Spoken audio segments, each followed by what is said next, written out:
Hello and welcome to another episode of Invalid Entry. My name's James Taylor. I am still without internet and yeah, it's going well. So what we're going to do today is I'm just changing this up here, the init config of the snow. Follows on from yesterday, doing the snow drifting things that are going to happen.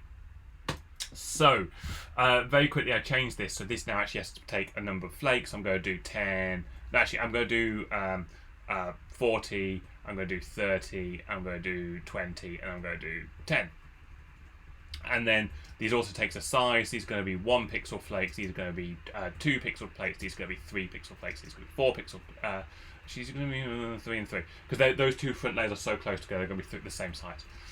These colours are going to be slightly grey. So I'm going to do like 200, 200, 200, 235. I talked about that colour briefly yesterday. So these ones I'm going to do 200.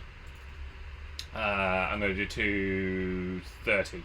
230, 230, and I'm going to make a little bit of alpha on these ones, so I'm going to make these as like 250, and the same here again. I'm going to do that, and the first one I'm actually going to make it like 245, and I'm guessing at these numbers a little bit. This one's going to be 250. I'm going to go 250. Right, let's have a quick look at what that looks like. Probably going to be a bit hard to see. Oh, flake colour. That was flake colour. No, because I didn't put the size of these in, bizarrely. These were going to be 3, and these were going to be 3. I thought I did that. I just delete that. Have I gone mad? This is what having no internet does to you. Right, so you can see the front ones are significantly not grey at all because I didn't map them here. So here I'm going to do number of flakes, here I'm going to do flake size, and then here I'm going to do flake colour. Flake colour. So when we run that now, what we actually should get is a slightly grey and a slightly crisper white. Not sure that's obvious, but it is what it is. So I wonder if I change this radically to 255 and then 0, would I notice that in the background? Yes, that's very much a green, so that is working. That was going to be 200. I mean, maybe I go even greyer. Maybe this is 100 and 128. Let's make it a bit darker in its functions, and maybe make this 180. And this front one should definitely be crisp, deep and crisp and even. There we go. There's a bit darker there. It's a bit grayer there. That's nice. I like that. Okay, so we're going to go on to the snowflakes at this point. So basically, we're going to do the same thing that we did in the snowflake class here, which is just my size of reference. We're basically going to have an offline object called flakes. We're only going to declare it self.flakes equals an empty array if we've got the snow config, and again I'm going to go do this mass if I've got a snow config. So here we have the snow config. I'm just going to put that up there like this. So what we're going to do here is basically, to begin with, randomly distribute some flakes around the screen.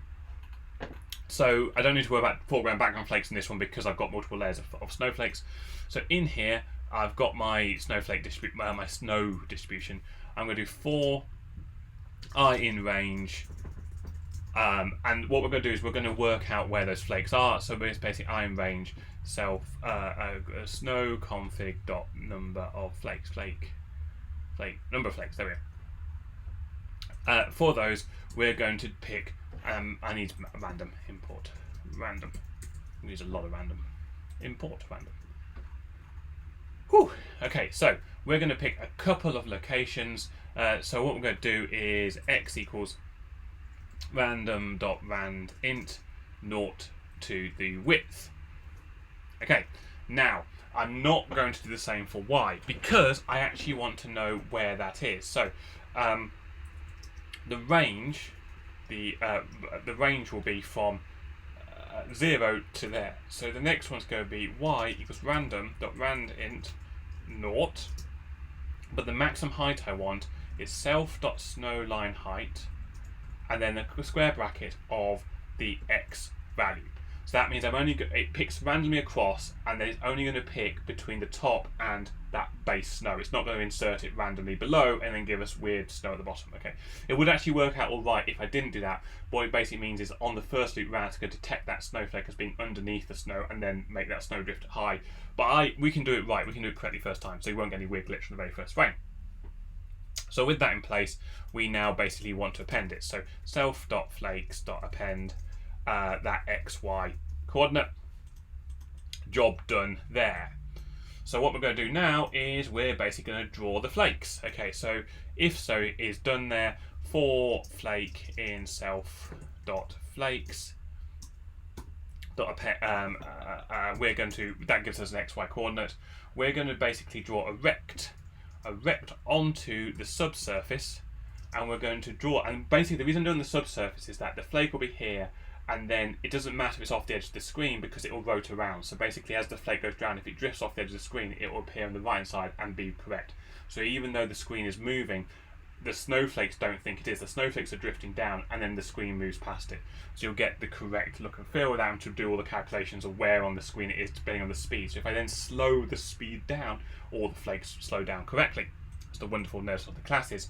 I only have to, it's basically general relativity for snow. That's what it is. That's what we just invented, a snow relativity. I'm sure Einstein will come up with a better name than that. Simple rectangle. That's why he got paid the big bucks. And it's going to be self, that's bus for the past. Self.snowconfig.flakeColor. And the coordinate is going to be flake 0 to flake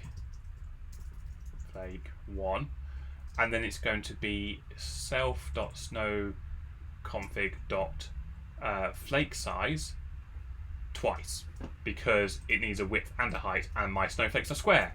You ever seen a square snowflake? Well, you do all the time in computer games because they're easy and they're fast to draw. Okay, so these snowflakes aren't going to move, but when I run that now, I've used flakes without doing a self somewhere.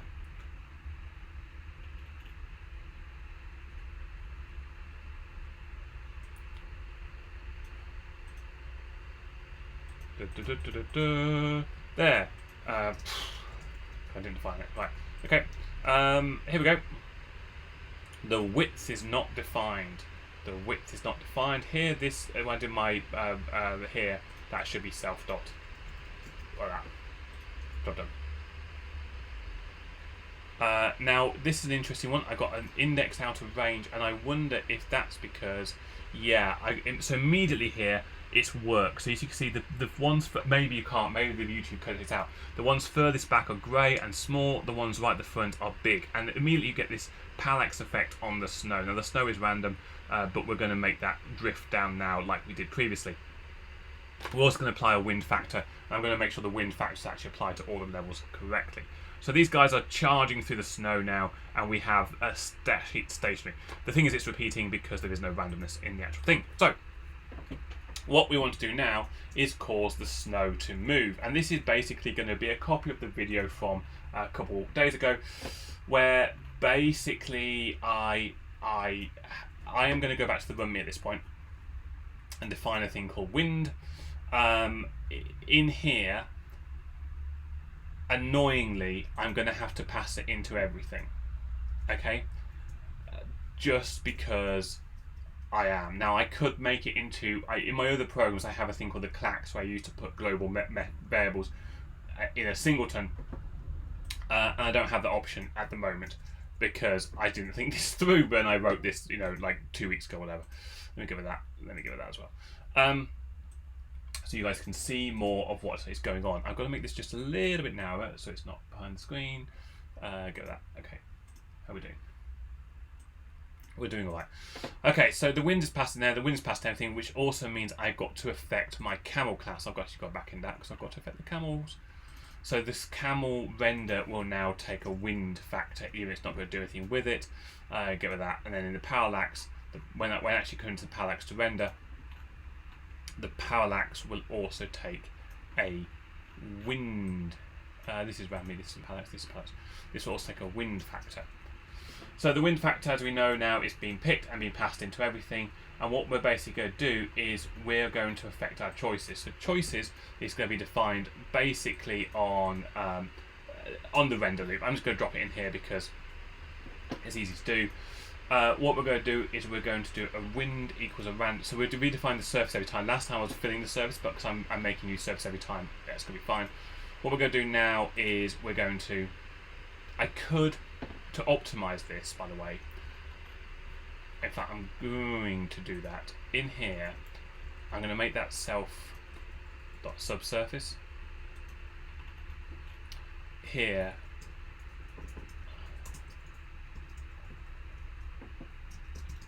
make that there. So I've got this subsurf there, and I'm going to do subsurf.fill 0, 0, 0, 0. And then subsurf. Can't be. Oh yeah, I'm going to do it correctly. I'm torn between doing it correctly and doing it fast, and I know I should do it correctly. Now, I did say these are all just for fun, and yet here I am doing it correctly. Okay. I'm just going to test that works nicely. Random. Oh, I used a random up here.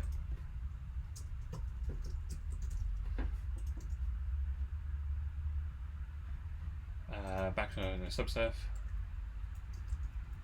Make sure I've got them all. Background over is a subsurf. Did I get that wrong there? Subsurf. Oh, I'm just going to take that and scrap for the moment. I'll try and fix that before I commit it.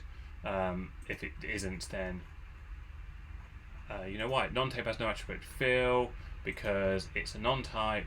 That here needs to be outside that for that if statement, because that if statement was basically only the snow. But okay, we've got the same error again. So basically what's happening here is the self.width there is 1 too big. So it's 500, but I actually want 0 to 500, but it's coming back as 500, so I want to just minus 1 for that. That should actually fix that. Takes 2 position, the object of render takes 2 position armor, and then basically I just want to check if I'm using, the star, I have the star class still, so I just want to fix my star class, my star render, also needs to take wind, because wind can affect stars, so I don't like that. There we go, so that wind is coming in, perfect. Back to where I want to be on the Parallax class. As we are now looping through the snow, we've got all the flakes in the flakes. So basically, for flaking self flakes, what we're going to do is we're immediately going to not quit. Oh dear, this happens when you talk non-stop. We're basically going to make a choice about how far it moves. Now, I realised here there was a divide by 2 there, which was for the background. So the flake in self.flakes, the coordinate that it was is going to move left or right depending on that choice. And I'm going to impact the wind on that as well. And have I got the right number of brackets there? Yeah, so that's the flake 0. The flake 1, basically, we then need to bring in these 2 factors here. Basically, this needs to be self.width. That needs to be self.width. That needs to be self.width. Just if it goes off the left-hand side, if it goes to the right side. There we go. Then what we need to do is actually make it go down a little bit. So we got that. Nope, that wasn't the copy. It then goes down a bit. Okay, so the difference now is we actually want to test if the flake has hit the bottom. So that test is quite simple. We're basically going to, so if it's higher, then self.snow height, like that, then basically we want to put it back to the top. And we also want to make sure that this is added 1 onto. Like that. And that is basically the same code as we had last time. Let's give that a whirl, and then we draw the snowflake on, and then when we come to this one, we're actually going to affect all the heights. So this is now that in. Tuple does not like item assignment.